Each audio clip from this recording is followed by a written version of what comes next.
Olá, sou Luiz Gustavo Klein, esse é o Sala Política. Hoje nós vamos conversar com a professora Juliana, ela que é vereadora do PT de Americana, está no segundo mandato, vem com uma carreira como professora da rede estadual, não sei se na rede privada também, mas ela vai contar para a gente agora.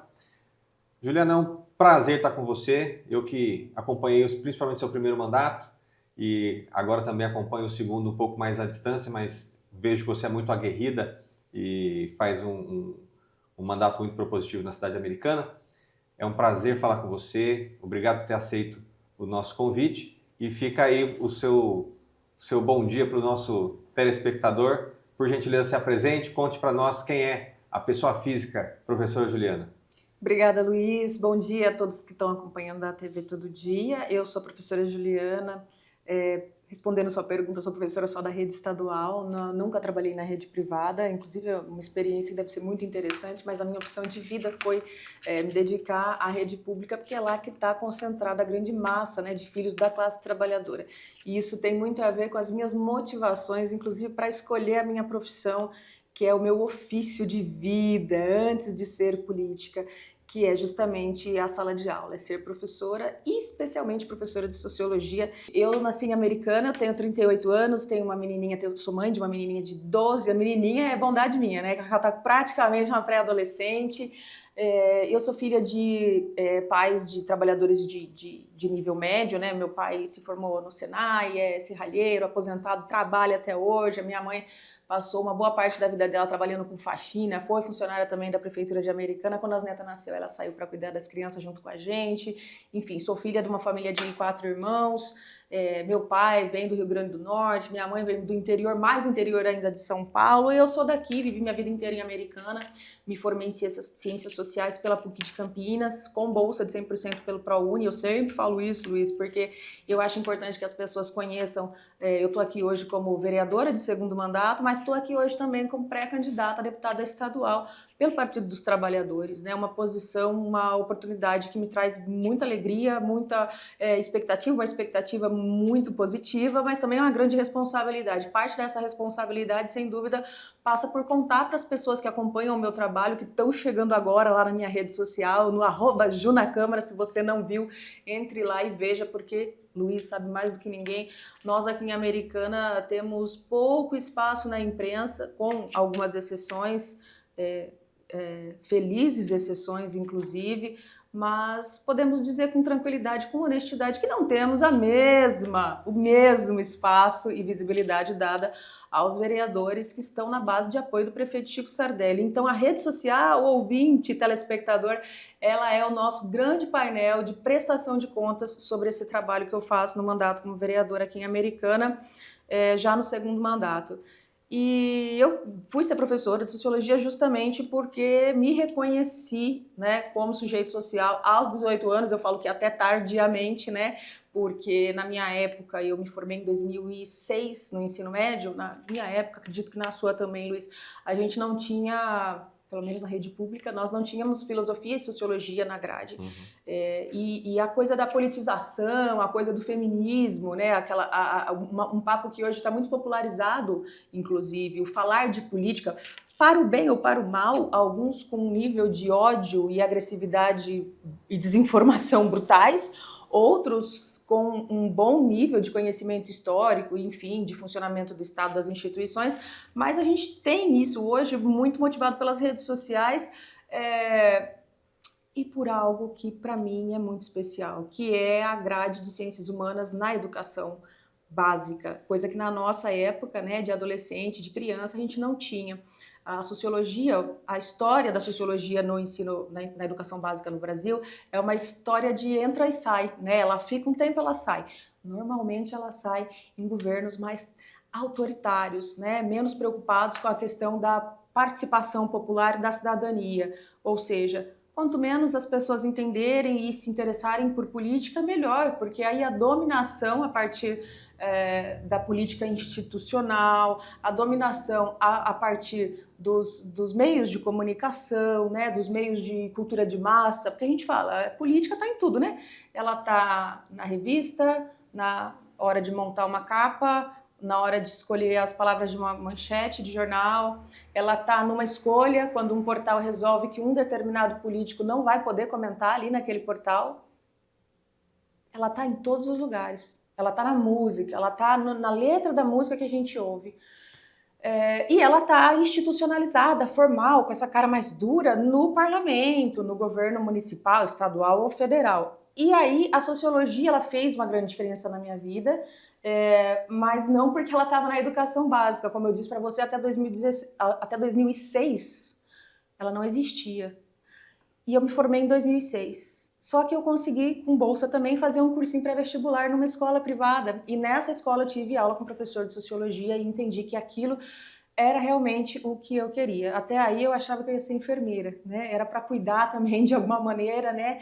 Mas era em outro ramo, era da saúde. E aí, como professora, eu falei, não, eu quero cuidar, em certa medida, do espírito, né? Porque não, né? A nossa capacidade cognitiva, a nossa capacidade de se posicionar e as escolhas que as pessoas vão fazer, eu achei isso muito encantador e quis falar com os filhos da classe trabalhadora justamente porque eu entendi, caramba, a escola realmente é a primeira trincheira de luta e de transformação social. Em que sentido? No sentido de tornar o país melhor para todos, mais igualitário, menos injusto. Esse professor virou a chave. Esse professor foi o que ajudou a virar a chave. 2, na verdade, um seria injusto dizer, era o de geografia e o de sociologia, ambos formados em ciências sociais, um na Unesp e outro na Unicamp. E eu jamais vou esquecer essas figuras. E, lamentavelmente, nunca mais os vi. Ai, se eles estiverem me vendo, me procurem. Será que eles têm consciência disso? Que hoje eles fizeram uma pré-candidata? Era o Roberto Beto Cabelo, não sei o sobrenome do rapaz, e o outro era o Rodrigo.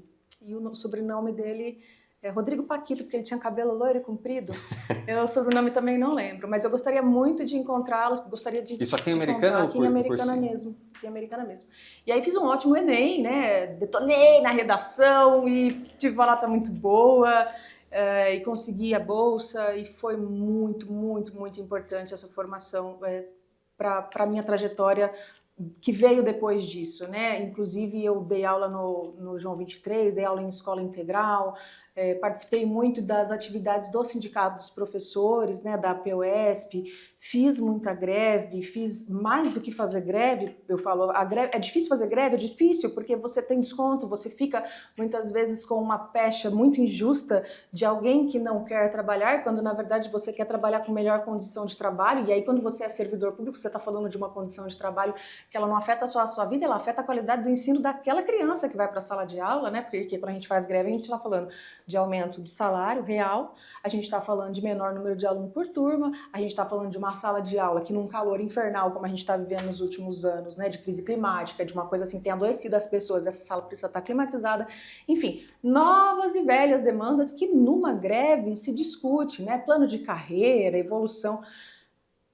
Fiz muita greve na POSP, mas não só fiz greve, como fazia um trabalho com muito gosto, né? Eu não preciso nem falar que eu falo mais do que o homem da cobra, né? Eu falo para dedé, eu adoro falar, e eu não gosto só de falar, mas eu gosto de ouvir também, porque para você entrar na mente de alguém, você precisa saber como que ela pensa. Então, se você não quiser ouvir, você também não vai conseguir convencer de nada.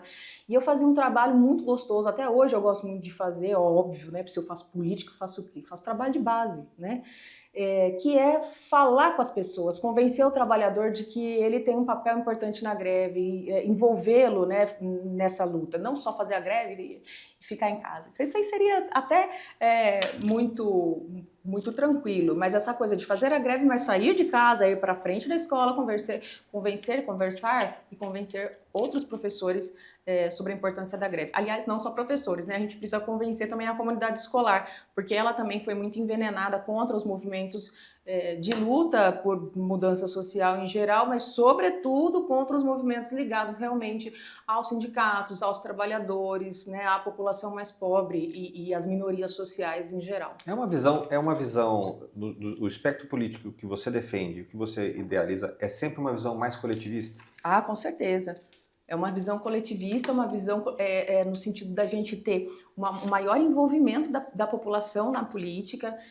Um pouquinho antes de começar a gravação, a gente estava conversando aqui, eu falei do quanto que hoje a rede social ela dá uma falsa impressão para as pessoas de que elas estão muito por dentro da política, mas ao mesmo tempo de que a política é algo muito... digno de nojo, de repulsa, de apatia. Então as pessoas estão muito desinteressadas também.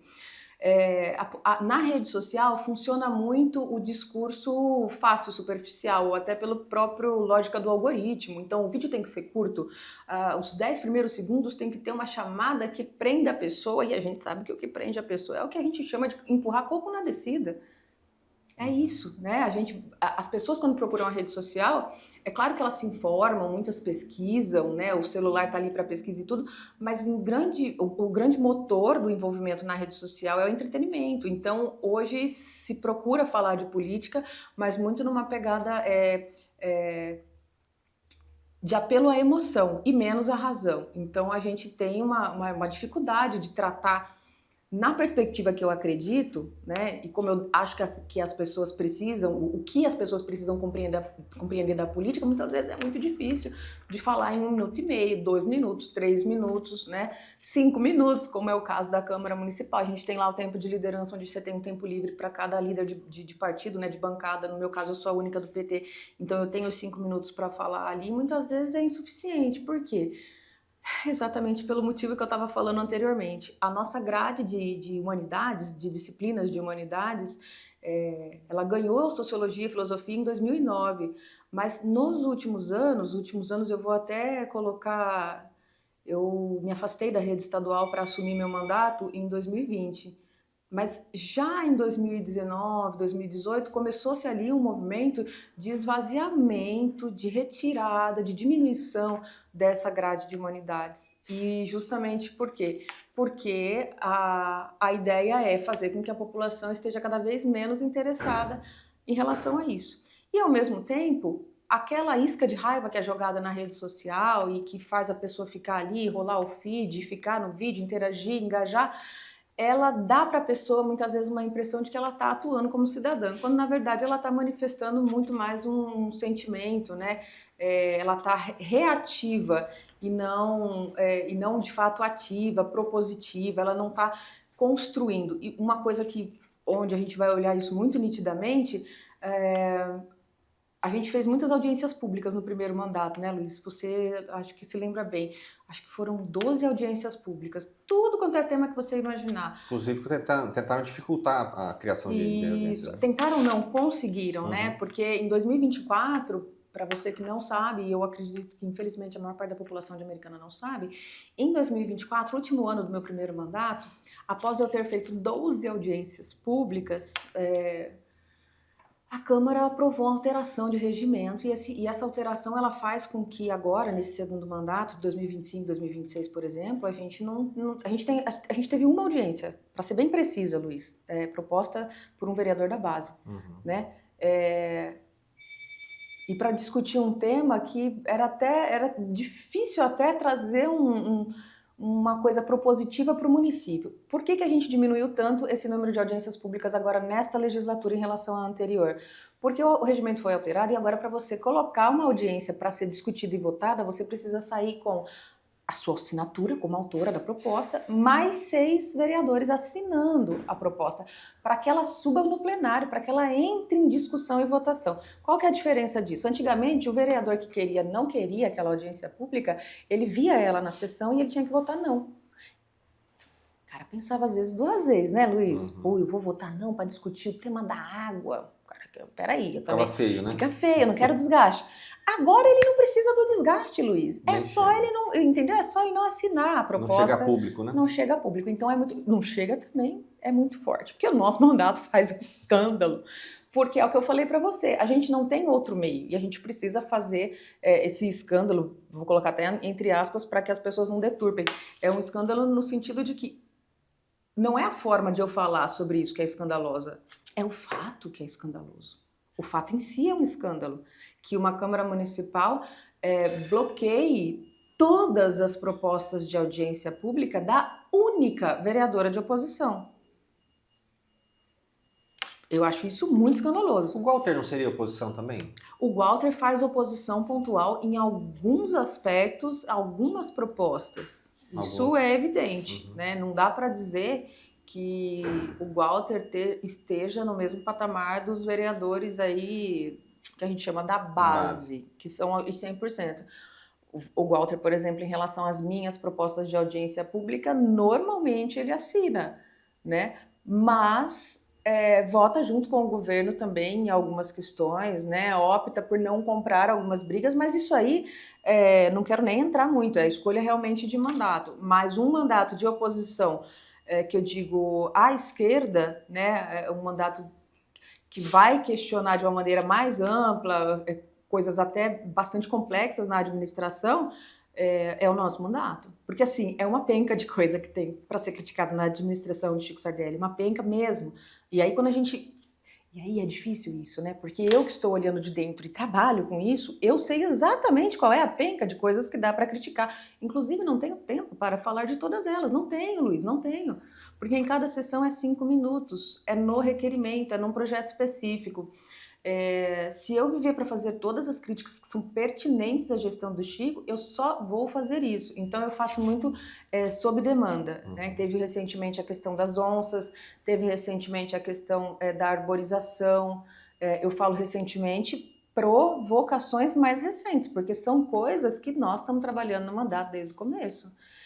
O plano de arborização, Plano Municipal de Arborização. A Prefeitura de Americana está falando que está em fase de finalização desde que ela assumiu, desde que o Chico assumiu em 2021. Essa é a resposta que eles dão para a gente. Formalmente, nas respostas dos nossos requerimentos, mas também informalmente. A gente questiona bastante, você tinha falado, como é que está a questão, a segurança pública em Americana.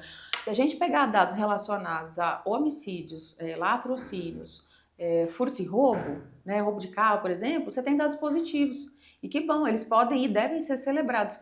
Mas seria injusto e desonesto a gente olhar para esses dados de maneira isolada e falar assim, não, ninguém pode abrir a boca para falar da segurança pública americana. Não é verdade. Aí é canalhada.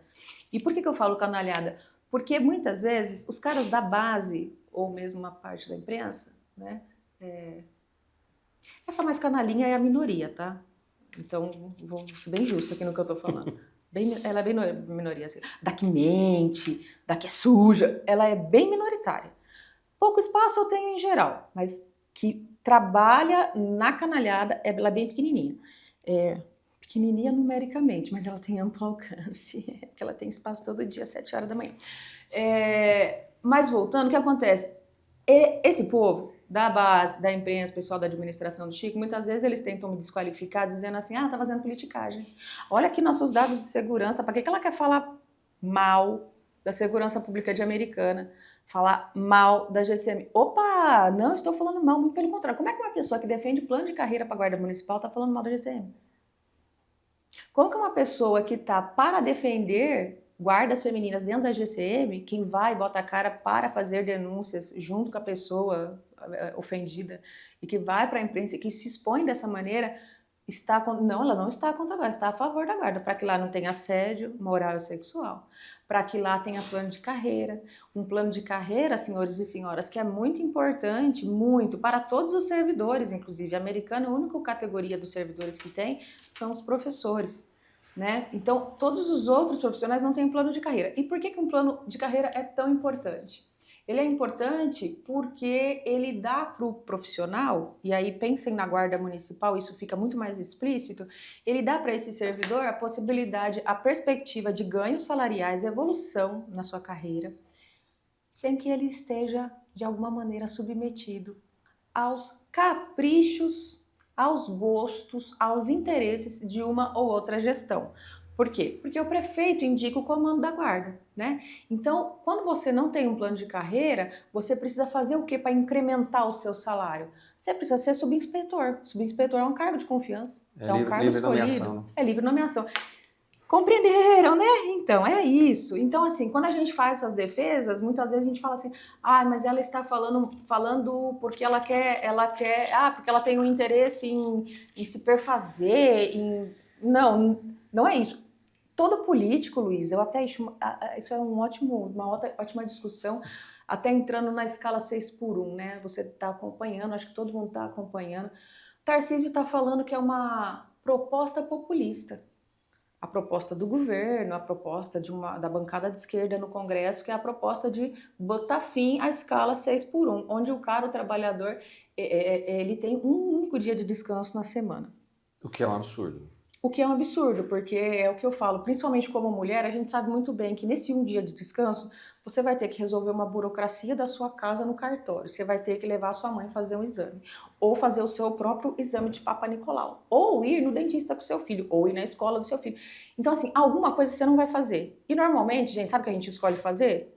Desculpa, comida, entende? É cuidar ali do sufoco do dia a dia. É pior, às vezes é domingo que nada funciona também, né? É domingo que nada funciona, exatamente. Né? Na melhor das hipóteses, você vai ter a variação de dia útil, mas normalmente é no domingo. Esses caras estão falando que é uma proposta populista. Por que eu estou linkando os assuntos? Porque é muito chato, eu tenho visto na internet, e eu escrevo muito rápido, muito bem.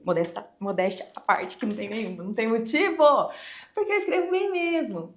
Isso não quer dizer não ter erro de ortografia, isso significa conseguir se expressar por escrito, tá? E qualquer pessoa, independente da graduação, escolaridade, pode ser um cara que escreve muito bem.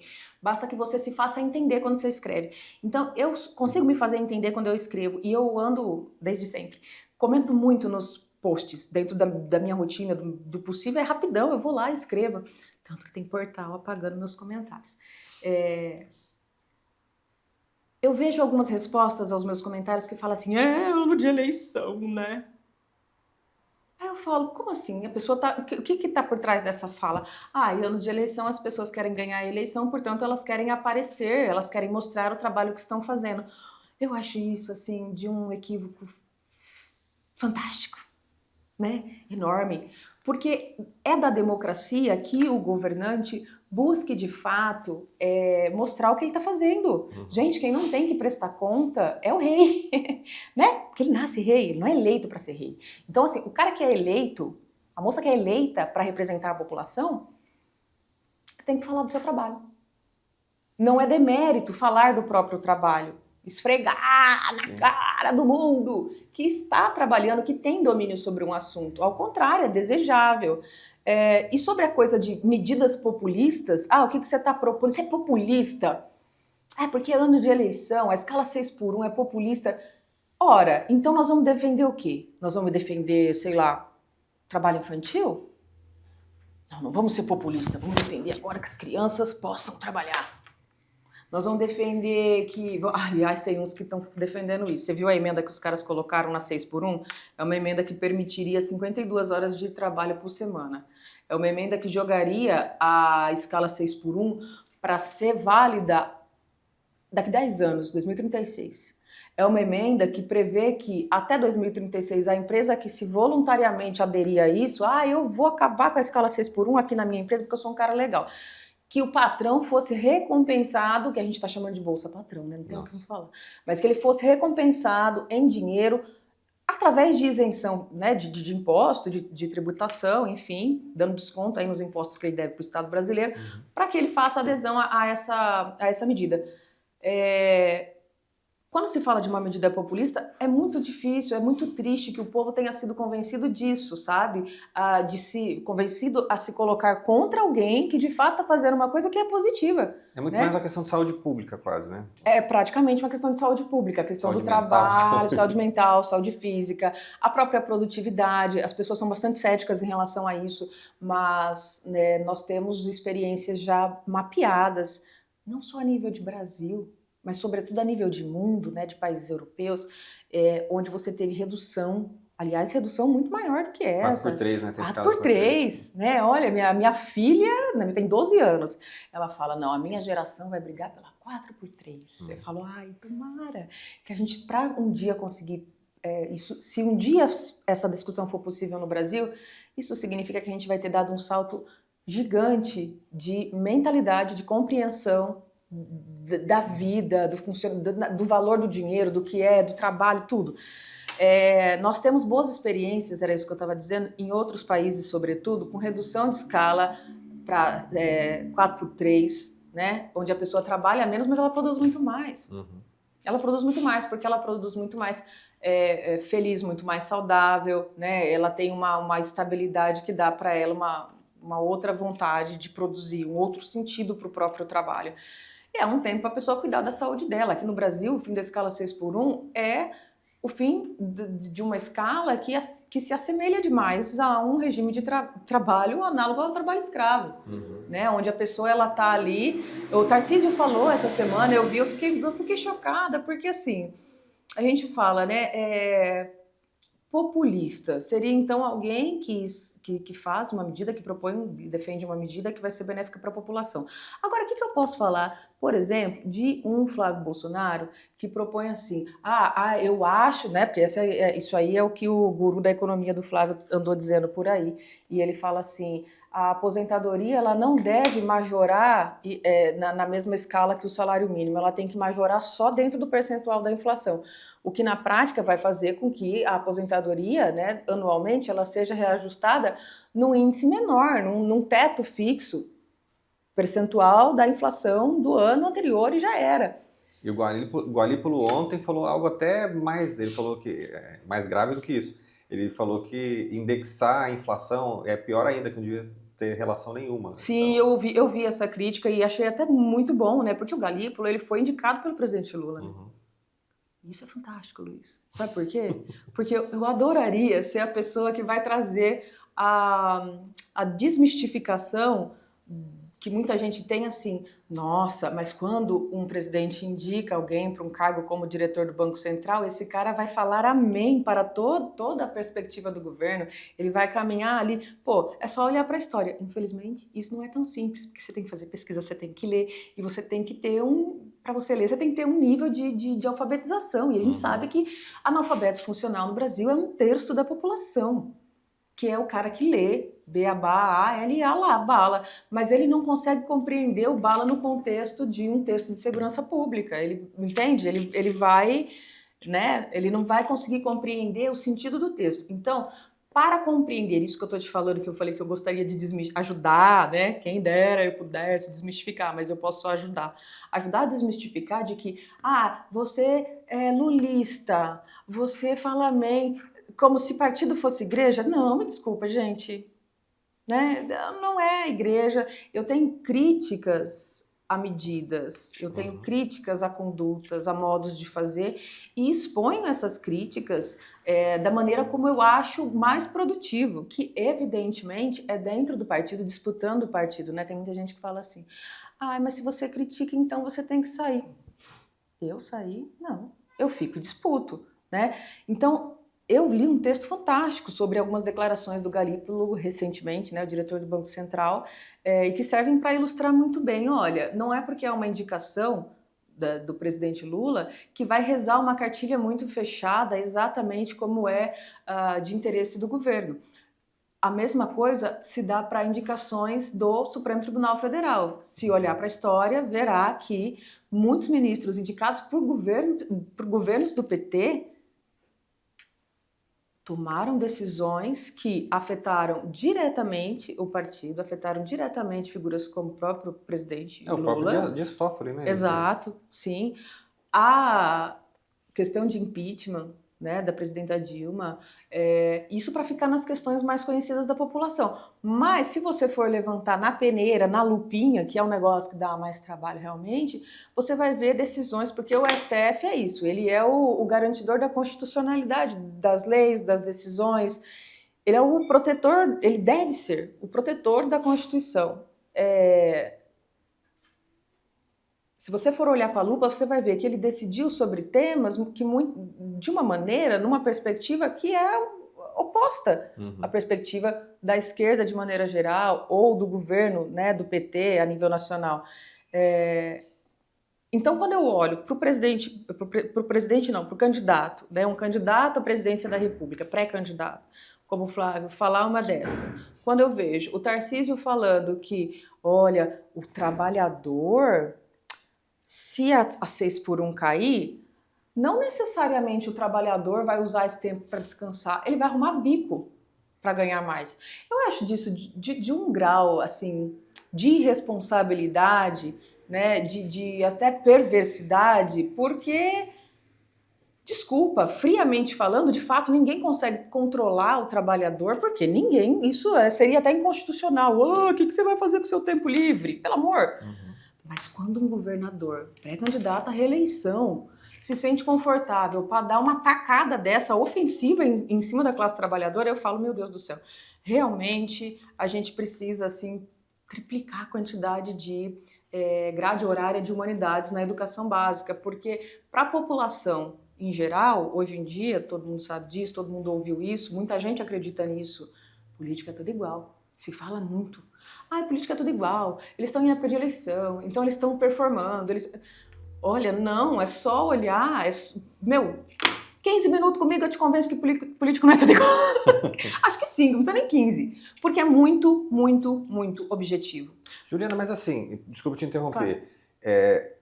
nós temos, quando nós olhamos só o mercado, que é um espectro que é muito relacionado à direita, aquela direita de mercado, né? E quando eu olho só o trabalhador, será que o caminho do meio não seria o ideal? Por que eu falo isso? Se eu penso só mercado, eu vou ter essa... Porque eu trouxe o Banco Central hoje, eu fiz a inserção na sua fala. Porque se eu penso só mercado, eu vou olhar números, né? E eu esqueço das pessoas. Se eu olho só pessoas, muitas vezes não vai fechar a conta enquanto mercado. Será que não é esse caminho do meio? Talvez o Brasil está muito polarizado, a gente tem que olhar... Eu sempre falo isso assim, a direita e a esquerda, muitas vezes ela passa pano para os seus erros, puxa suas virtudes e acusa os erros do outro. Será que não existe um caminho onde se equilibra o mercado e o trabalhador, o bem-estar social, né?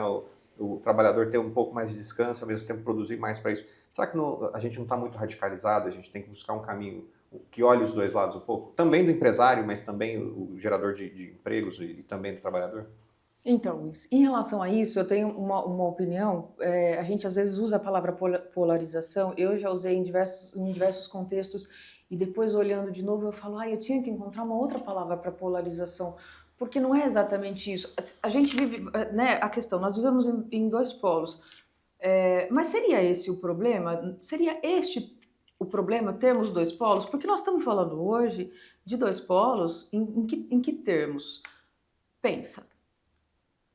Qual decisão do governo federal, pode ser recente ou pode ser antiga, que foi frontalmente contrária ao interesse do empresariado? Se a gente pega dados de macroeconomia, de crescimento do PIB, de controle de inflação, de geração de emprego, de aumento real da massa salarial do trabalhador brasileiro, ou seja, na média a massa salarial ela cresceu, o rendimento do brasileiro cresceu, mas o PIB também cresceu, a produção das empresas também cresceu, o faturamento das empresas também cresceu. Então, na verdade, eu acho que a gente já está no caminho do meio. Né? Quando a gente fala... Outro dia eu peguei uma pessoa objetivamente nisso aí, foi um pouco gostoso, mas foi um pouco constrangedor também, porque era uma pessoa que estava atendendo na saúde, não vou nem falar que profissional que era, mas era um profissional da saúde que estava num atendimento comigo, e aí a pessoa falou assim, não sei o que, você vai precisar de atestado, que normalmente eu não falo de onde que eu vou, porque eu quero ter um atendimento como pessoa normal, Sim. Para o bem e para o mal, para o bem e para o mal, né? Mas você vai precisar de atestado? Eu falei, não, eu não preciso. Você trabalha com o quê? Eu falei, eu sou professora, mas trabalho na Câmara. Você faz o quê na Câmara? Eu falei, eu sou vereadora. Aí o cara olhou e falou assim, você faz parte dos anjinhos que aumentaram 20% do IPTU 20,5%. Eu falei, faço parte, só que votei contra. Eu sou vereador, mas eu votei contra isso aí. E aí a gente começou uma conversa muito gostosa, inclusive, né? Até esqueci de pedir meus negócios para cara, enfim, porque começamos a falar de política e aí a pessoa falou assim, Juliana, mas olha só, o governo aumentou imposto. E aí eu pedi para ele apontar, né, que imposto que tinha sido aumentado. E aí veio um gaguejamento genérico, mas eu não queria constranger ninguém, eu estava falando docemente, estava falando como uma professora que fala com uma criança de 15, 16 anos, onde o objetivo não é lacrar em cima e mostrar quem sabe, não é isso. É porque ele tinha uma percepção, ele te jogou a percepção, mas não sabia o exato, ele não conseguia fundamentar. Aí eu fui com muito cuidado com ele ali, explicando a questão, por exemplo, peraí, quem que aumentou o imposto, meu Deus? Desculpa, a gente precisa ter justiça tributária, precisa pagar mais quem tem maiores rendimentos, quem tem maior faturamento, precisa pagar menos quem tem menos rendimento, quem vive de salário. Desculpa, é uma realidade. Né? Não tem outra forma de fazer o Estado funcionar numa social-democracia, que é justamente o tal do caminho do meio, porque a social-democracia que nós... Ai, mas o PT é um governo socialista. Ai, gente, não é. Não é um governo socialista. Ele pode ser um governo de inspiração socialista. Ele pode ter uma perspectiva de futuro, né, que planeja ações num sentido cada vez mais voltado para aquilo que seria um Estado socialista, com maior igualdade mesmo, uma radical igualdade, né? Mas isso também não passa necessariamente pela extinção do empresariado. Nem isso hoje em dia, entende? A gente tem muitos modelos, inclusive, para pensar. Mas na prática, isso que dói, né? Às vezes dói assim os tímpanos. Eu tenho um governo que vai transformar isso aqui numa Cuba. Meu Deus! São 4. 4, né? É 4, gente. Já estou perdendo as contas. Quantos governos nós tivemos? Mas assim, 4 e um pouquinho, né? Nós nunca tivemos ações que pudessem sequer chegar perto de uma transformação do sistema econômico, político. Então, assim, por que viraria agora? Mas o que eu quero dizer, voltando à sua pergunta, o caminho do meio, eu acho que nós já estamos nesse. Nós estamos exatamente nesse. O período do Brasil onde os banqueiros mais cresceram, onde o empresariado mais cresceu, onde a gente teve, e ao mesmo tempo nós tivemos ganhos sociais inegáveis, indiscutíveis, tipo sair do mapa da fome da ONU. A gente estava na Câmara esse ano, porque o telespectador se lembra, o Brasil saiu em 2014, depois de 2 governos do Lula, 2014 já era Dilma? Era, né? Nós saímos de mapa da fome da ONU, que é um bagulho que não é assim, onde as pessoas sentem fome. Não, se você é um ser humano, você sente fome, entende? Tanto que você sente fome e vai comer. Você vai lá e faz comida, aí você come. O mapa da fome da ONU é a fome crônica, é onde a fome mata, onde você tem um índice de mortalidade relacionado à desnutrição. É uma fome crônica. Saímos disso em 2014. Bolsonaro, com o governo Bolsonaro, nós voltamos. Aí agora, em 2024, se não me engano, 2024, nós saímos de novo com o governo Lula. Eu fiz uma moção na Câmara. Falei, vamos aplaudir o governo federal, aplauso às políticas, veja só, a construção da frase, não é ao governo federal, mas as políticas implementadas a nível federal, porque são políticas implementadas a nível federal que levaram o Brasil a sair pela segunda vez do mapa da fome. Rejeitaram a moção. E aí eu pergunto para você, espectador, quem é que está radicalizado? Quem que, apesar de falar, esse negócio de polarização é muito ruim, eles fazem, eles investem na polarização, porque a polarização, esse discurso, né, esse discurso de que o Brasil está polarizado, ele é muito conveniente para a extrema-direita. Para a extrema-direita.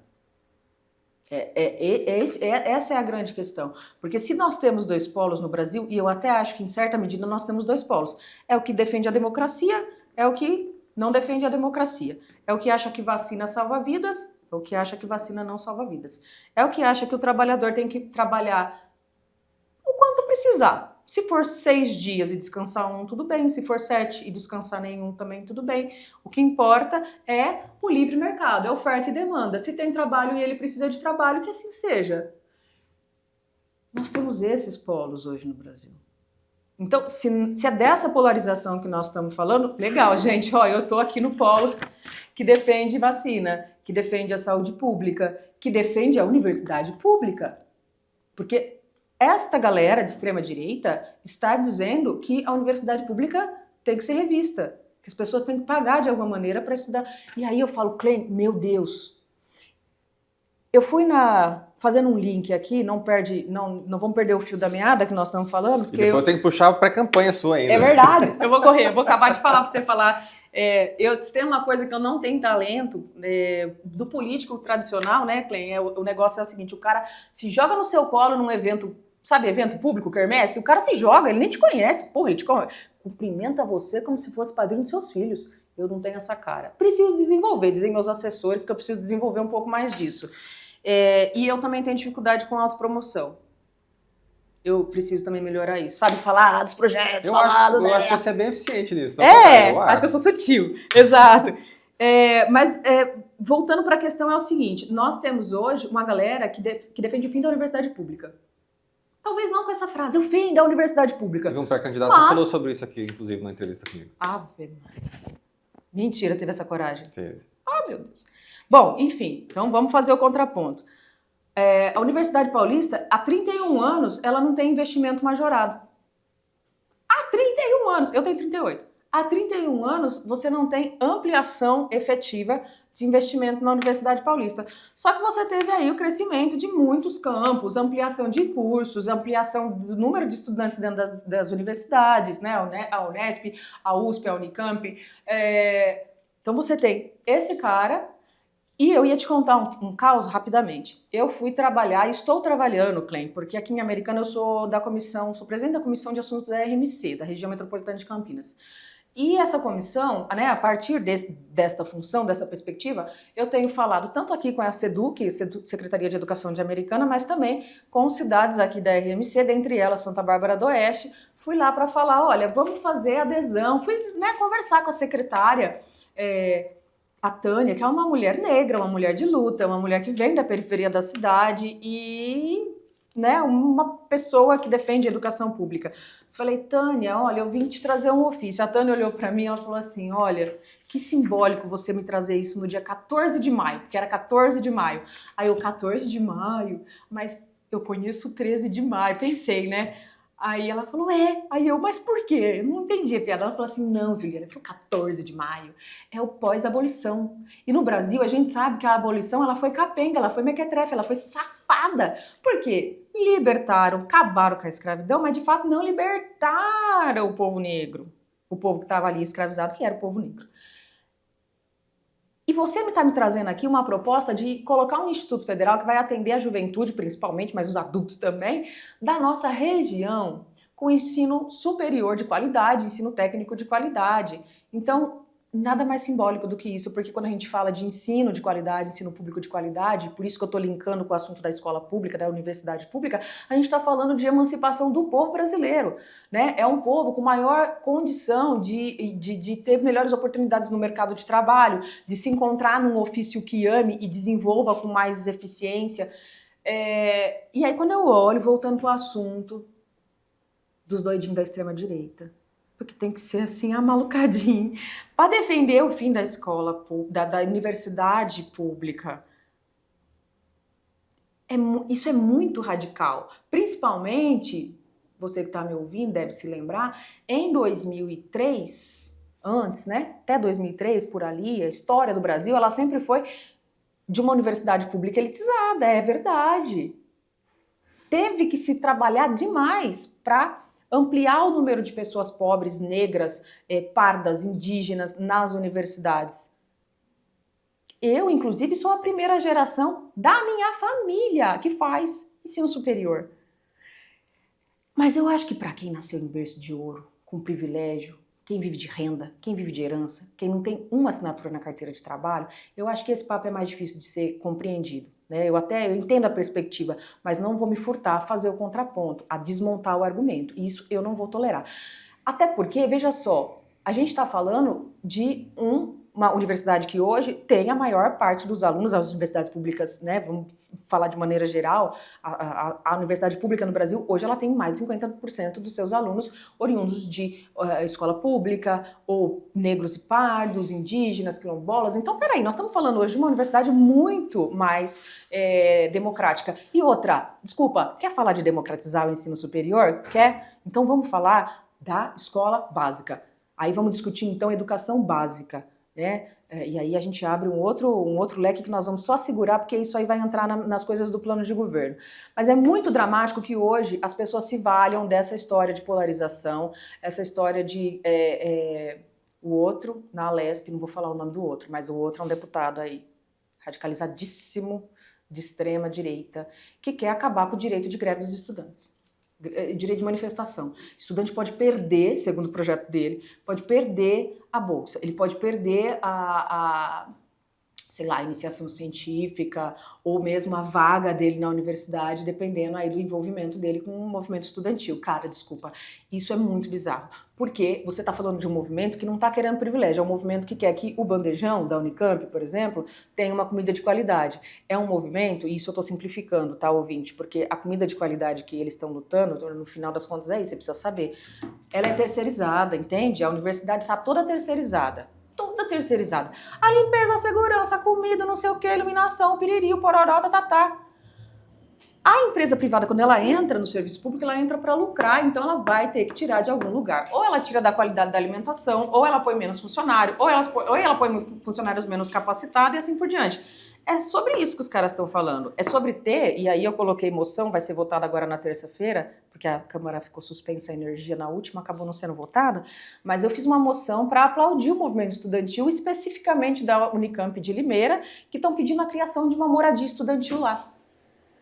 Moradia estudantil. Igual tem na Unicamp de Campinas, uma moradia onde o estudante, comprovada, baixa renda, que ele mora em outro lugar, que é distante dali, ele tem um lugar para ficar gratuitamente para morar. Pô, a gente não está falando de privilégio, né? A gente está falando de rever o processo de terceirização dentro das universidades que tem precarizado demais os serviços, a gente está falando de rever essa política de não ajustar, que é a política de sucessivos governos aqui em São Paulo, não é coisa agora, só o Tarcísio está fazendo isso. Não, muitos passaram por aí e não fizeram diferente, precisa ser apontado.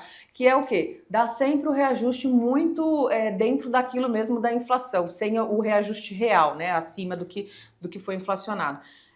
Então eu acho que esse papo de polarização, ele serve para escamotear algumas discussões importantes, para fazer um debate por baixo, muito raso, que leva à desinformação da população, e uma população desinformada acaba não tendo o discernimento necessário para fazer a melhor escolha na hora de votar. E qual é a melhor escolha na hora de votar? Muito simples, muito básico, é o cara que de fato não gosto dessa palavra, prometendo, eu prefiro se comprometendo, né? É o cara, é a moça que está ali, candidato, fazendo campanha, está se comprometendo com um projeto de cidade, de estado ou de país que seja mais harmonioso, que encaixe melhor nos seus interesses. Então seu filho vai aqui, ó, na MF, você quer que ele vá para uma escola pública, para uma educação superior pública, né? Você quer que ele tenha acesso a isso? Então a MF precisa ser cada vez de maior qualidade.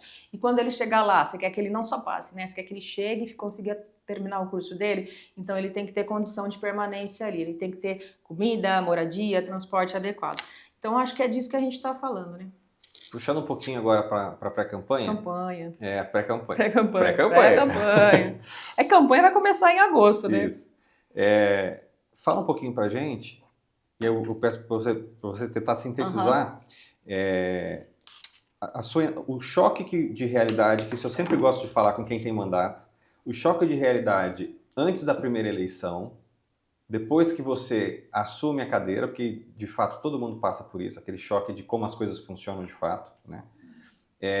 A sua primeira candidatura a deputada, que já foi uma experiência que no bastidor eu falei, surpreendeu a todos, e você falou que demorou para entender que foi uma boa votação. Né? Agora, num segundo mandato, como vereador, e já vindo mais preparada, já é a quarta eleição, né? A quarta sua, né? 16, 20. Quarta eleição.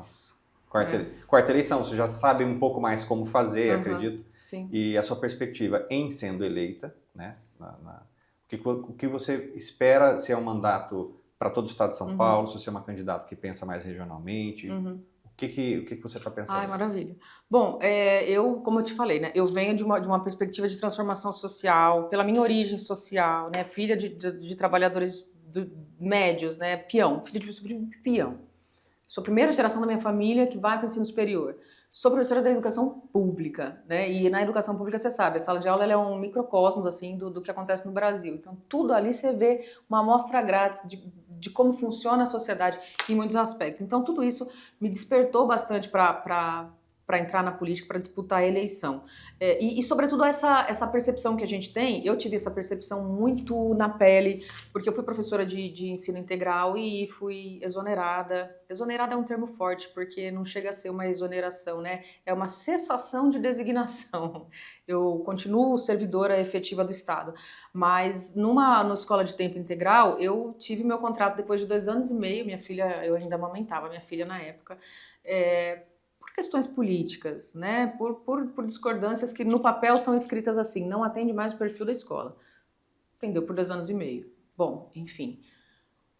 Os alunos fizeram uma manifestação para me manter na escola. Essa manifestação ela não foi exitosa, né? Não conseguiram reverter a decisão que estava posta, mas quando eu olhei aquilo, eu entendi muita coisa. Eu entendi sobre uma representatividade que tinha sido, né, de alguma maneira ali construída, percebida pela molecada. E eu sempre falo, quem me elege normalmente, quem trabalha comigo, quem acompanha, quem fortalece, quem participa, é muito essa galera da educação, sobretudo ex-alunos e professores, de maneira geral.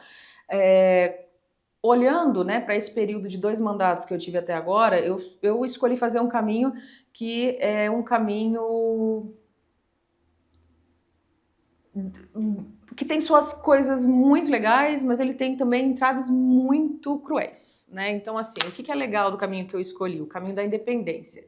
Então, o fato de não ter rabo preso, e eu digo assim, no sentido amplo, né? Eu não fiz nenhuma tratativa com a prefeitura no sentido de, olha, beleza, o que você me oferece em termos de qualquer coisa, privilégios, entradas, acessos, aprovações de projetos ou cargos, o que quiser imaginar. Eu não fiz nenhum tipo de tratativa objetiva no sentido de viabilizar uma situação de privilégio como vereadora com essa gestão. O que eu optei sempre, olha, vamos para o diálogo. É bom lembrar que o Chico, quando ele é eleito pelo PV. Ele muda para o PL no meio do caminho, antes da eleição de 2022. E até 2022, realmente, a situação que eu tinha com a gestão do prefeito Chico Sardelli era uma coisa muito assim, era oposição porque ao pé da letra tudo era possível. Chegava um projeto, a prefeitura não sabia como é que eu ia votar, porque eu ia ler o projeto, eu ia estudar, dentro das minhas possibilidades ali, eu ia aprender sobre aquele assunto que era completamente novo quase sempre, e ia tomar a decisão de acordo com os meus princípios e com os acordos, aí sim eu gosto de falar essa palavra, com os acordos que eu fiz com a população, porque eu acho que no final é isso que me diferencia. A minha forma de fazer política é assim, muito alinhada com os acordos que eu faço com a população durante a campanha e ao longo da minha trajetória como pessoa, pessoalmente, publicamente, né, no sentido da trajetória pessoal e política. Então eu sempre votei com muita liberdade, com muita autonomia. Isso às vezes significava receber um projeto da prefeitura, olhar, votar sim e ainda falar bem. Fiz isso inúmeras vezes. E também nunca tive espaço com a imprensa.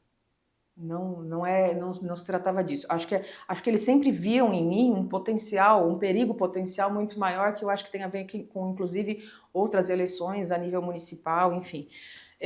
Mas em 2022 o Chico radicalizou realmente, e aí ele trouxe propostas que vinham contrárias ao próprio plano de governo dele, a concessão, privatização do Departamento de Água e Esgoto, a coisa de como que eu posso dizer, de colocar muito em segundo plano a questão dos servidores públicos, a coisa do transporte público, né, o subsídio, eu me lembro, Luiz, foi a primeira votação de embate. Foi o primeiro embate que eu tive com a prefeitura, nunca vou esquecer. Então a gente foi ali, ó, projeto por projeto, posicionando sim ou não de acordo com o que a gente acredita. No segundo mandato, e a gente está muito mais experiente, muito mais amadurecida, e esta eleição desse ano, eu também vou com um olhar muito mais amadurecido para como funciona a disputa política, a disputa eleitoral, principalmente, mas também muito convicta de que o meu lugar é esse. O meu lugar é este lugar de independência, de autonomia, de liberdade. Outro dia eu fui num programa de rádio, a pessoa falou assim, você acha importante, como é que é? Você acha importante ter deputados da nossa região? Eu falei, claro, eu acho importante, mas eu não acho que esse seja o primeiro critério, não acho nem que seja o primeiro, muito menos ainda o único, né? Porque o que adianta o cara ser da região, mas ser um cara que tendenciosamente não é a palavra, que tem uma tendência a se encaixar na base para ter determinados interesses pessoais, políticos, enfim, do seu próprio projeto político pessoal. A gente não quer isso, eu acho que não, né, população? Porque assim, vamos lá, o papel do legislativo, seja no município, seja no estado, é fiscalizar o poder executivo. Eu não posso eleger uma pessoa que é da minha região, mas vai ficar sentado no colo do governador. Subserviente, né? Subserviente ao interesse do governador em nome dos próprios interesses. Ah, mas eu vou trazer verba para emendas, né? Emendas parlamentares para cidades da região, para minha região e coisa e tal. Cara, isso é de uma crueldade. Eu peço emenda, eu tenho emendas que eu trouxe para a Americana e acho isso tão importante, mas tão importante que eu não saberia nem de cabeça dizer o quanto trouxe. Isso é muito revelador, porque eu poderia fazer disso uma grande... Ai, eu trouxe X milhões para a Americana. Não, foi muito bom, uma hora eu conto, tá? Vai estar na minha rede social, vai estar no material de campanha provavelmente. Ok, é uma coisa positiva. Mas desculpa, eu tenho coisas muito mais importantes para falar para as pessoas, como tudo que eu falei até agora. Tudo que eu falei até agora me habilita muito mais para que as pessoas acreditem que a proposta, né, que a gente está construindo de pré-campanha, a proposta que vai estar no material de campanha em agosto, é uma proposta diferenciada e de fato antissistema. Porque eu fico pistola, Luiz, com essa história. Ai, tem que ser alguém que não seja do sistema. Aí vai, escolhe um cara que o pai tá na política há 50 anos. Aí escolhe um cara que vive de herança, que nunca teve a carteira de trabalho assinada. Aí escolhe uma mina que fala, é importante ter mais mulheres na política. Chega lá e está o quê? Também está sequestrada por interesses do poder executivo, seja no estado, seja no município. Na hora, né, a Câmara de Americana, só vou fazer um ponto aqui, controverso. Pessoas vão achar estranho o que eu vou dizer. Desculpa, não basta ser mulher, Luiz. Não basta, eu não esperava isso, né? Não basta, porque nós temos que ter mais mulheres na política, mas em Americana nós temos hoje 5 vereadoras. Só eu brigo, e não é que eu brigo em todas as oportunidades para que a gente tenha uma audiência pública para discutir enfrentamento da violência contra a mulher em Americana. O que está acontecendo? Por quê? Porque na retórica, na fala, se você perguntar para qualquer pessoa, viu, você é a favor do combate à violência contra a mulher, a pessoa vai falar isso, todos vão falar isso. Por mais mulheres na política, sim, todos vão falar isso. Mas em que condições? Quem é que está de fato comprometida a fazer do espaço da política um espaço menos hostil para as mulheres, ou fazer do espaço da política um espaço onde a gente de fato possa construir política para atender mulher, política do cuidado, política de equidade salarial. Nós colocamos na Câmara agora um projeto para instituir um selo, porque tudo tem que ser feito dentro da prerrogativa de vereador. Gente, se eu pudesse, eu criava um centro de referência para vocês. Não posso. Não sou prefeita. Né? Então, algumas coisas a gente pode fazer, outras não. A gente está colocando aqui um projeto, espero que ele seja aprovado, para instituir um selo empresa parceira da equidade salarial. Para quê? Para que a gente possa valorizar, reconhecer as empresas que fazem o monitoramento desses números, né? Que fazem um trabalho para promover mulheres em cargos de comando, garantir a equidade salarial nos cargos dentro da sua empresa, enfim. Então eu falo, não basta ser da região, não basta ser mulher, tem que ser de enfrentamento, tem que ser de embate. E quando eu falo de enfrentamento, gente, não significa assim, ser do contra, não significa. Significa ter capacidade e liberdade, autonomia, independência, ausência de rabo preso para poder votar contra um projeto que vai na contramão do interesse do povo.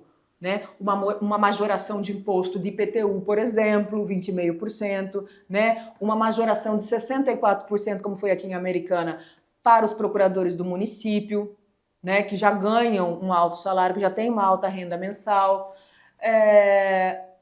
A nível estadual, tem que ser alguém com capacidade de enfrentar a política de sucateamento da educação. Nós temos hoje na educação de São Paulo um projeto tramitando na Alesp, que é um projeto antiprofessor. É um projeto que quer precarizar, ele quer institucionalizar ainda mais as possibilidades de assédio moral contra os professores. As plataformas digitais que o governo tem gasto... Vou jogar por baixo, tá? Porque eu não tenho esse número na minúcia. Mas tem um único aplicativo, uma única plataforma, que é a plataforma da matéria de matemática, ela custa 70 milhões. 70 milhões mês para o estado de São Paulo. Tudo bem, o estado de São Paulo é um outro patamar de rendimentos, enfim. Mas nós temos uma política de cada vez mais sequestrar o espaço do professor de dar a sua aula, construir a sua aula com a sua autonomia como professor, para que esse cara fique um executor. Próximo slide. E o espaço da criatividade, o espaço da criação, o espaço de discutir aquilo que é de fato do interesse da molecada, tá ficando lá para trás, de lá para trás. E o professor está sendo cobrado e monitorado no cumprimento das metas de uso dessas plataformas. E muitas vezes, gente, é uma piada. E eu vou falar uma coisa para vocês, vou falar assim, ó, por cima do óculos, só para quem me entender vai me entender. Eu sou professora da escola estadual, afastada, mas sou.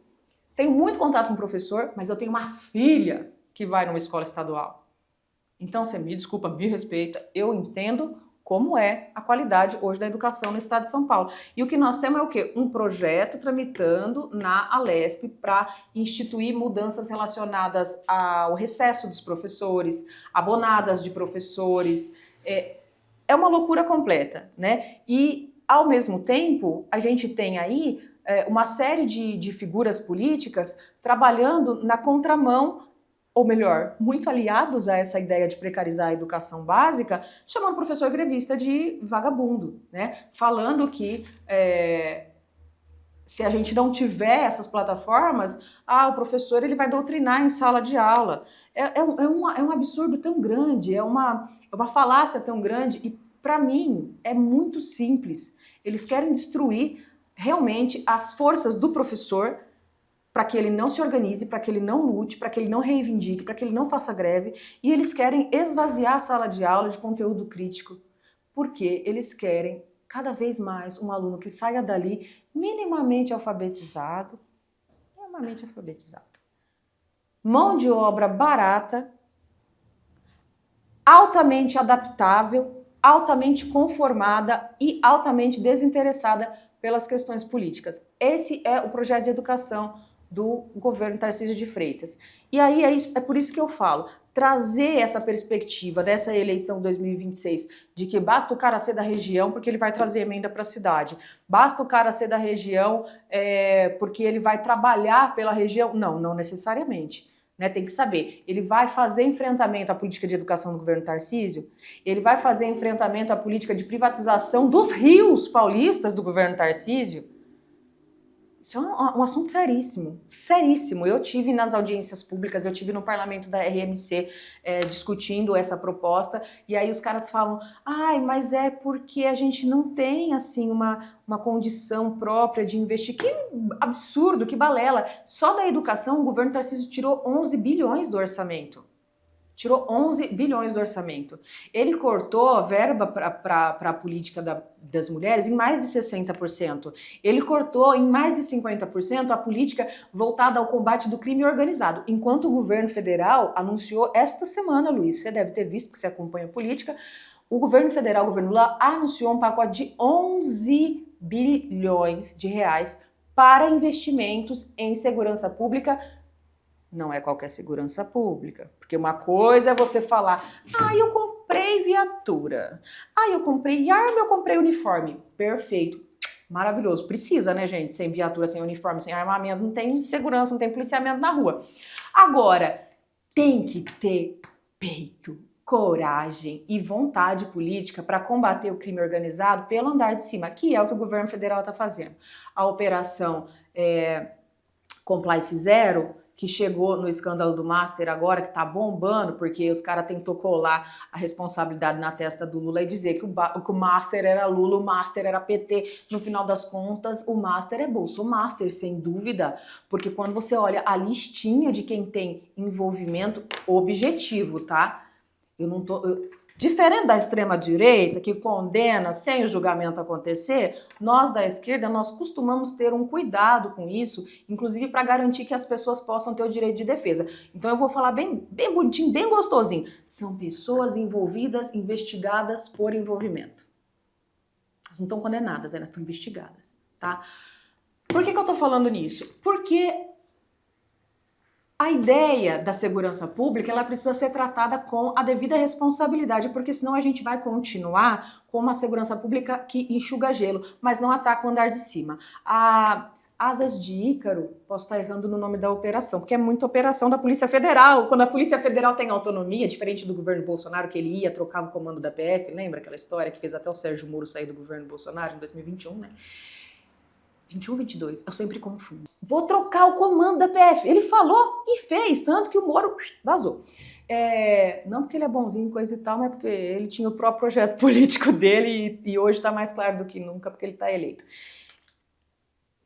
Mona, quando a PF está com autonomia, com estrutura para trabalhar, com carta branca para fazer o trabalho que tem que fazer, é maravilhoso. Você pega esquema de combustível, que era essa operação que eu ia falar, Nanda, dá um Google aí, veja aí se é Operação Ícaro, que mostrou adulteração de combustível, lavagem de dinheiro, num esquema muito louco envolvendo fintechs, empresas, bancos, né, bancos, sobretudo bancos digitais.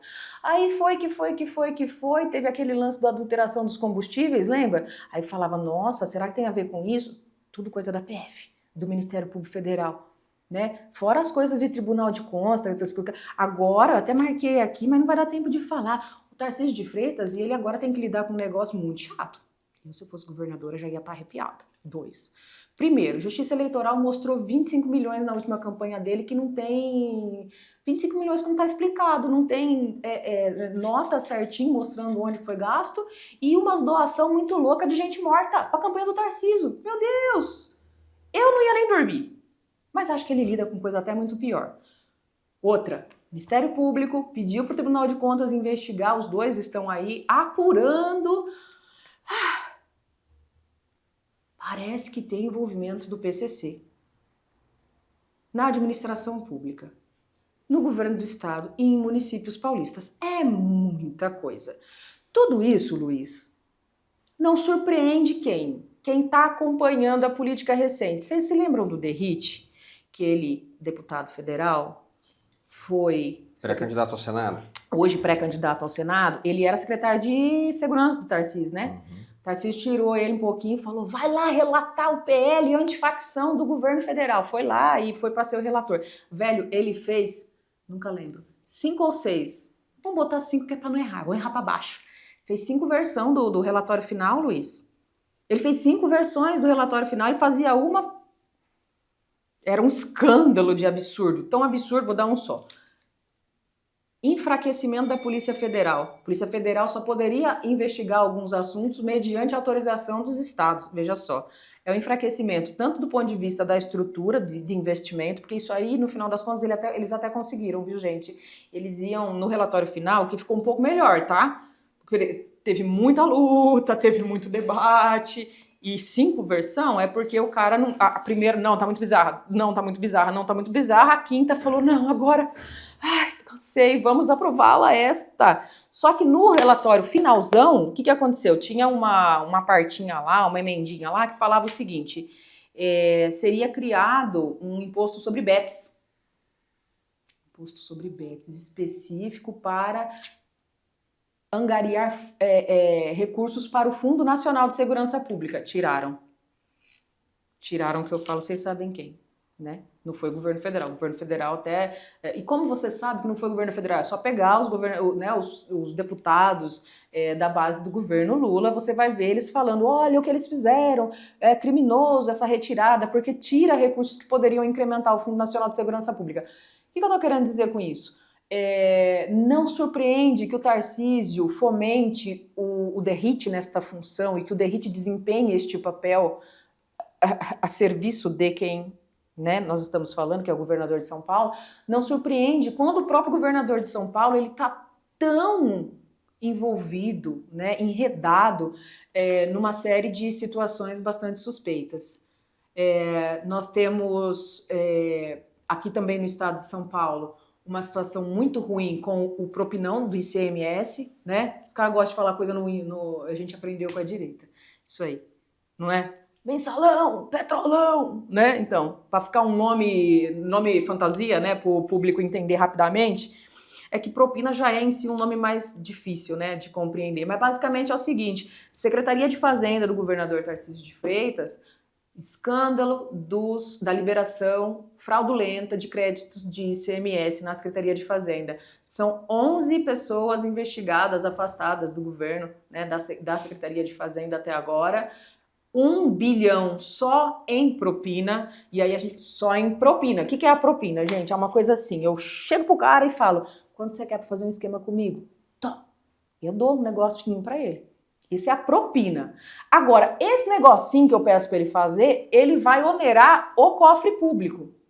Percebe que é 2 dinheiro muito louco? Por enquanto, a gente só sabe o dinheiro da propina, esse 1 bilhão. o que foi tirado do Estado brasileiro em termos de imposto, de ICMS, de maneira fraudulenta, por meio deste esquema para beneficiar empresas específicas, dentre elas a Ultrafarm e a Fast Shop, por conta deste pagamento de propina, então o cara vinha em nome da empresa e falava, ó, beneficia nós aqui, devolve uns créditos de ICMS. O cara devolvia a mais, de maneira fraudulenta. Gente, nós não temos ainda o valor exato do quanto isso onerou o governo do estado, o cofre público do estado de São Paulo. E ninguém fala disso. Se você der um Google na imprensa, você vai achar muito pouco. Toda essa conversa que eu estou fazendo, juro por Deus, falar sobre corrupção na administração pública nem seria a minha prioridade number one. Eu gosto muito mais de falar das políticas públicas, da qualidade, né? Por exemplo, falando de plano de mandato, nós estamos construindo o plano de mandato. Eu gostaria muito de falar do que a gente pensa em termos de política pública mesmo, mas eu preciso trabalhar uma coisa que é uma resistência muito forte aos mandatos e às candidaturas de esquerda, que é a coisa PT, corrupção. Você está mal informado. Você está mal informado. Tá? 10 minutinhos comigo, já deu para ver aqui. A corrupção, ela não tem partido, ela não tem sigla. E ela não tem cor, ela não tem classe social, entende? Embora, obviamente, né, são as classes mais abastadas, são as elites que têm, inclusive, os maiores instrumentos de prática da corrupção. Manja, o guardinha da esquina, vamos imaginar, ele pode ser um cara que opera a corrupção? Ele pode, né? O funcionário está em qualquer lugar. Ela pode estar em todos os níveis, ela está acessível para todos, inclusive não só no âmbito público. Toda vez que a gente fala de corrupção, a gente gosta muito, eu não gosto, mas a imprensa em geral, ela dá muito destaque, ela bota muita luz nos agentes públicos, mas é importantíssimo lembrar a população, Luiz, que 100% dos casos envolvem agentes privados e normalmente estes seguem ilesos, no máximo vão pagar ali uma pena, né, uma condenação penal, mas as suas reputações, as suas vidas públicas, depois eles vão continuar ganhando dinheiro em outros lugares. Mas a gente precisa falar disso para quebrar essa objeção central, para que as pessoas não se orientem primeiramente por isso, né, e se orientem sim pelo espectro de perspectivas, de projetos, de ideias dos partidos, né? Olhar o partido é muito importante, mas não que um defeito ou uma qualidade seja exclusivamente de um e de outro. A gente precisa de uma revisão da política de terceirizações em todas as áreas, né? Na saúde, na educação. Esses dias nós tivemos escolas aí com lixo saindo pelo ladrão, sabe? Pacote de lixo que era na cabamava. O que está acontecendo? A escola está sem limpeza. Estava sem limpeza porque a empresa é terceirizada, a terceirizada deixa de pagar a funcionária não precisa ficar trabalhando de graça, é evidente. Então, assim, nós precisamos pensar que tipo de Estado a gente quer. E o tipo de Estado que eu defendo é um Estado forte, com capacidade de investimento, com capacidade de ser um indutor de desenvolvimento, não só econômico, mas também social. E aí, para falar de desenvolvimento econômico e social, a gente segue, embora muita coisa possa ser repensada, talvez em alguns pontos eu tenha muito mais ousadia do que o próprio governo federal, do que o próprio PT em alguns aspectos, falando da política econômica, mas a gente pensa nessa linha, né, da social-democracia mesmo, que é uma política que vai no sentido de garantir o que é fundamental, os direitos sociais fundamentais, uma vida onde a pessoa possa se alimentar, possa ter o seu tempo de lazer, possa ter acesso a uma educação de qualidade para o seu filho, para si mesma, que possa dar melhor condição e oportunidade. Um meio ambiente protegido, uma política de meio ambiente alinhada com as questões da contemporaneidade, que tem a ver com...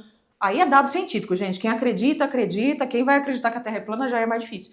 Mas nós temos uma questão climática urgente que precisa ser incorporada nas políticas de meio ambiente. A gente entende que o Estado ele deve servir para quê? Ele deve servir para reduzir desigualdades, né? Se a gente tiver ausência do Estado, um Estado que não vai arbitrar na relação de trabalho, por exemplo, imagina quem é que vai ficar perdendo. Será que é o trabalhador ou será que é o patrão? Né? Se nós não tivermos o Estado materializado na legislação trabalhista, na justiça do trabalho, né? Se nós não tivermos sindicato, como que nós vamos ter essa relação minimamente justa? Talvez a gente vai ter justamente uma situação de barbárie, né? De violência extrema, de indignidade extrema. Juliana, queria te agradecer. A gente Uau! vai encaminhar. Ainda bem que você cortou. A gente vai encaminhar para o final, infelizmente, porque o papo, acho que a gente conseguiria ficar aqui por horas. Mas te pedir que você faça uma fala final para o nosso telespectador. Eu acredito que a gente vai conversar ainda outras vezes até a eleição, aí não mais na pré-campanha, depois na campanha também. Você será convidada, confirmando a candidatura. Sim. Nós vamos convidar também todos da região. E faz uma fala final que você queira com o telespectador da TV Todo Dia. Tá bom. Rapidinho, né? Porque nós já acabamos nosso tempo. A técnica depois vai me matar, mas... Faz assim pra mim, tá? Faz assim, ó. Acabou seu tempo, moço. Bom, eu fiquei muito feliz com o convite, de verdade. Eu, na verdade, até estava comentando aqui, o que eu queria mesmo era um debate com os candidatos da região. Eu acho que isso é fantástico, assim, fundamental para a população ver mesmo em perspectiva, para ter... Eu vivo chamando o pessoal para fazer live, o pessoal não faz, gente. Eu não sei por quê. Mas eu fiquei muito feliz com o seu convite, espero voltar aqui outras vezes. O nosso plano de mandato está sendo construído, uma boa parte dele, é verdade, ela está já consolidada, porque a gente não pode partir do nada, a gente tem que partir, até porque nós não estamos do nada, né? Nós estamos com uma candidatura que é resultado de uma expectativa de um coletivo, que é resultado de um acúmulo de experiência aqui nesses 2 mandatos. Então, o nosso plano de mandato está bastante encaminhado, mas eu estou guardando ali um espaço muito precioso, que é um espaço para acomodar as expectativas, as sugestões, as opiniões, os palpites mesmo, da galera que quer construir com a gente, que constrói e que quer construir com a gente. Tem muita gente nova chegando, inclusive reforço aqui, Luiz, rede social é a nossa maior estante, assim, vitrine, né? Para expor, para prestar conta do que a gente está fazendo no mandato, para mostrar o que a gente quer a nível de política municipal, mas também estadual e federal. Porque, na verdade, esse ano eu sou pré-candidata, mas vocês nunca vão me ver ausente de debates de nível estadual e federal. Muito pelo contrário, o que eu acho é que cada vez mais os agentes nos municípios, eles precisam pautar o debate a nível das políticas estaduais e nacionais. Por quê? Porque é aqui que a vida acontece e é esta gente que está aqui nas cidades que elege essas pessoas que fazem, formulam e implementam essas políticas. Então, queremos fazer um plano de mandato participativo, o nosso foco é justamente fazer a defesa intransigente de um Estado forte em que sentido? Não um Estado que interfira nas liberdades individuais, nas preferências, não tem nada a ver com isso. É um Estado com capacidade de induzir desenvolvimento social e econômico, cobrar mais imposto de quem ganha mais, cobrar menos imposto de quem ganha menos, fazer justiça social e tributária, principalmente investir no fortalecimento dos serviços públicos. Isso, Clay, até uma coisa que eu esqueci, bem o que eu anotei, esqueci. O Plano Nacional de Educação, mas isso é fantástico, as pessoas precisam saber disso. O Plano Nacional de Educação, ele foi aprovado agora, no mês passado. Ele prevê que daqui em diante, a ideia é que 70% dos professores das redes públicas sejam contratados através de concurso público. Aqui no estado de São Paulo, Luiz, mais da metade dos professores são contratados temporário, uma situação mais precária de trabalho, uma rotatividade muito maior, uma insegurança muito maior, que culmina numa qualidade menor para o aluno, mas também num alto índice de adoecimento dos profissionais da educação. Esse tipo de política que fortalece o funcionalismo, fortalece o serviço público, diminui a quantidade de terceirizações e até rever, dentro do possível, né, porque cada instância, possibilidades diferentes. Eu vou disputar um cargo estadual, mas eu não vou abrir mão de discutir temas como a revisão da lei de responsabilidade fiscal. Luiz, em Americana, a folha de pagamento come 37% da receita do município, 37%. Gente, poderia comer, pela lei de responsabilidade fiscal, até 54. Só que olha o detalhe, que eu acho que isso tem que mudar. A gente teria que ter também um cálculo do que se gasta no município, no estado, no governo federal. A gente deveria ter, Luiz, o cálculo do quanto que se gasta com terceirizadas. Porque isso não entra nesses 37, entendeu? A Americana só gasta 37% da sua receita com funcionalismo. Os servidores? É isso mesmo. Mas quem é que vai contar pra gente quanto que se gasta todo mês com contratados temporários? Essa é uma discussão que a gente precisa fazer. E aí é por isso que eu estou construindo esse plano de mandato participativo, voltado para a defesa do interesse dos trabalhadores, das trabalhadoras, da juventude, das mulheres, dos usuários dos serviços públicos. Professora Juliana, obrigado mais uma vez por ter aceito o convite. Espero que nós possamos conversar outras vezes aí antes do pleito. E desejo sucesso, que você tenha uma campanha profícua. E obrigado a você que nos assiste. Eu sou o Luiz Gustavo Klein, esse é o Sala Política. Você assiste aqui na TV Todo Dia, canal 14 na TV aberta, canal 8 da Claro TV. Nosso programa tem 30 minutos na TV, mas ele fica praticamente na íntegra. Aí tem uns off que a gente faz de vez em quando gagueja, mas você assiste a íntegra dele no YouTube. Obrigado.